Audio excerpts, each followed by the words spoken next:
This is second video of friction. In this video we discuss advantage and disadvantage of friction and how we increase or decrease our friction.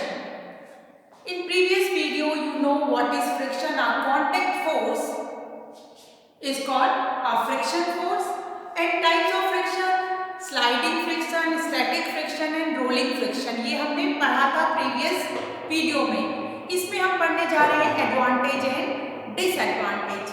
हम कह सकते हैं friction is a necessary evil. Friction हमारे लिए बहुत जरूरी भी है लेकिन इसकी कुछ डिसएडवांटेजेस भी हैं.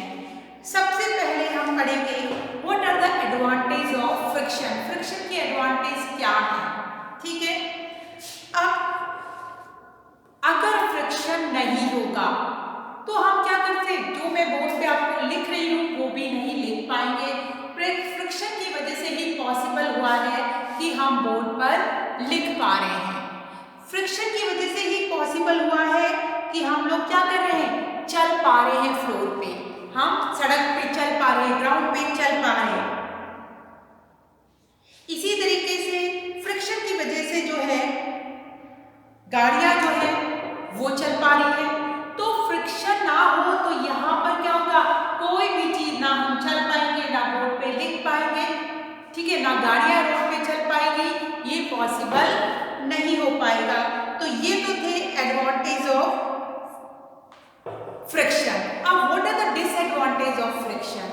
फ्रिक्शन की वजह से क्या होता है, फ्रिक्शन के कारण दो सरफेस आपस में क्या करते हैं, कांटेक्ट में आते हैं और कई बार आपस में एक दूसरे से रगड़ते हैं, ठीक है, रब होते हैं, और जिसकी वजह से क्या होगा, उसमें टेयरिंग वगैरह होती है, जैसे खराब हो जाते हैं, टूट जाते हैं.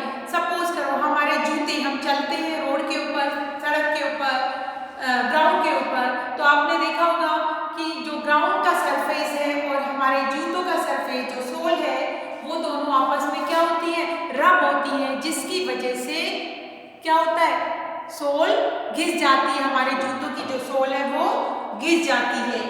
इसी तरीके से आपने ये भी देखा होगा, हमने एक एग्जांपल देखी थी कि जब हम अपने हाथ रब करते हैं तो हीट जनरेट होती है. तो फ्रिक्शन की वजह से क्या है, हीट जनरेट होती है. इसी तरीके से फ्रिक्शन की वजह से क्या होता है, स्पीड भी, कोई चीज चल रही हो तो उसकी स्पीड भी रिड्यूस हो जाती है. तो ये सब देखते हुए कि फ्रिक्शन के कुछ क्या है, ये ड्रॉबैक है, लेकिन फ्रिक्शन बहुत जरूरी भी है. तो अब कुछ ड्रॉबैक देखते हुए कि कुछ अच्छाइयाँ भी हैं, एडवांटेज भी है, कुछ डिसएडवांटेज भी है. तो हमारे लिए बहुत जरूरी है कि हमें वो मेथड आने चाहिए कि किस तरीके से जहाँ हमें फ्रिक्शन की जरूरत है वहाँ हम उसको बढ़ा लें, जहाँ जरूरत नहीं है वहाँ उसको रिड्यूस कर दें. अब हम किस तरीके से फ्रिक्शन को रिड्यूस कर सकते हैं, मिनिमाइज कर सकते हैं. तो फर्स्ट तरीका जो है, हम क्या करें, ऑयलिंग करें, पॉलिशिंग करें या लुब्रिकेंट डालें. ठीक है ना. फ्रिक्शन को किस तरीके से कम कर सकते हैं, ऑयलिंग करके, लुब्रिकेंट डालकर, ठीक है ना, उससे हम रिड्यूस कर सकते हैं फ्रिक्शन को. जैसे कभी कभी आपने देखा होगा हमारे दरवाजे के जो हिंज होते हैं, जहाँ दरवाजा फिट रहता है, जब हम खोलते हैं तो वो मुश्किल से खुलता है और आवाज भी करता है. तो हम क्या करते हैं, उसमें ऑयलिंग करते हैं, ठीक है, कुछ तेल डालते हैं जिससे वो इजीली क्या हुआ, फ्रिक्शन कम हो गया, वो इजीली खुल भी रहा है और आवाज भी नहीं हो रही है. कई बार हम पॉलिशिंग भी करते हैं फ्रिक्शन को मिनिमाइज करने के लिए. कई बार हम लोग व्हील या बेयरिंग का भी यूज करते हैं जिससे फ्रिक्शन जो है वो मिनिमाइज हो जाता है. इसी तरीके से आपने देखा होगा कैरम बोर्ड, जहाँ पर जब हम खेलते हैं, स्टिकर जो है जब अच्छे से नहीं चल पाता तो इट मीन्स वहाँ फ्रिक्शन बढ़ गया है. उसको रिड्यूस करने के लिए हम उसमें क्या डाल देते हैं, पाउडर डाल देते हैं. तो इस तरीके से कुछ मेथड से जो जिससे हम क्या कर सकते हैं, यूज करके फ्रिक्शन को रिड्यूस कर देते हैं.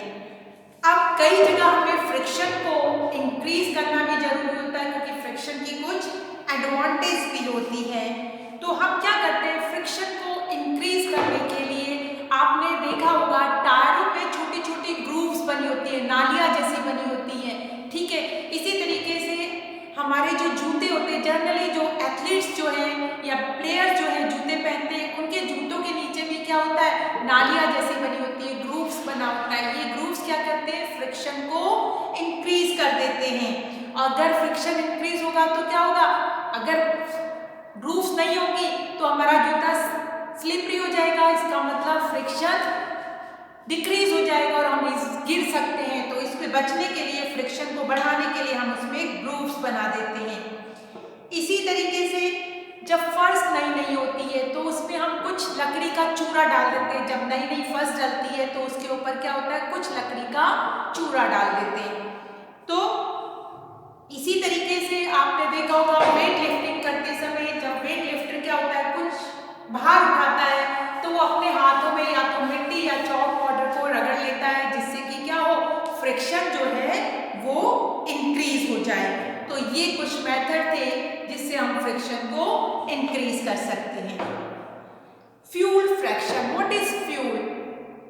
क्या होता है फ्यूल? जो भी any substance which has ability to move, किसी भी सब्सटेंस की जो इधर एक जगह से दूसरी जगह जाने की जो एबिलिटी है वो कहलाती है फ्यूल। और फ्यूल में दो चीज आती है, लिक्विड एंड गैसेस, जो अपने आप से इधर से उधर चले जाते हैं।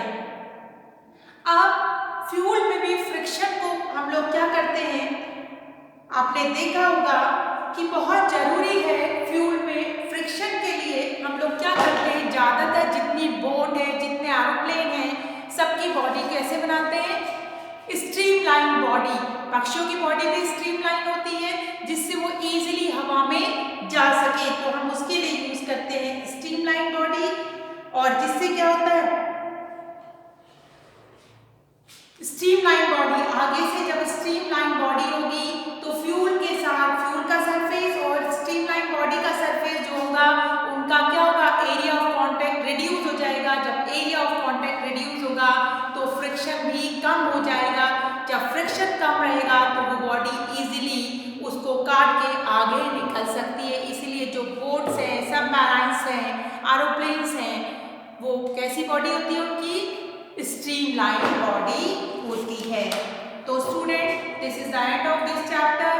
बुक को बहुत अच्छे से रीड कीजिए, क्योंकि बिना बुक रीड किए आपको कई बार समझ नहीं आता है। तो घर पे बैठ के इसको अच्छे से रीड कीजिए, वीडियो देखिए, और जहाँ कुछ चीज़ नहीं समझ आए तो आप मैसेज डालकर पूछ सकते हैं कि हमें ये चीज़ समझ नहीं आया है।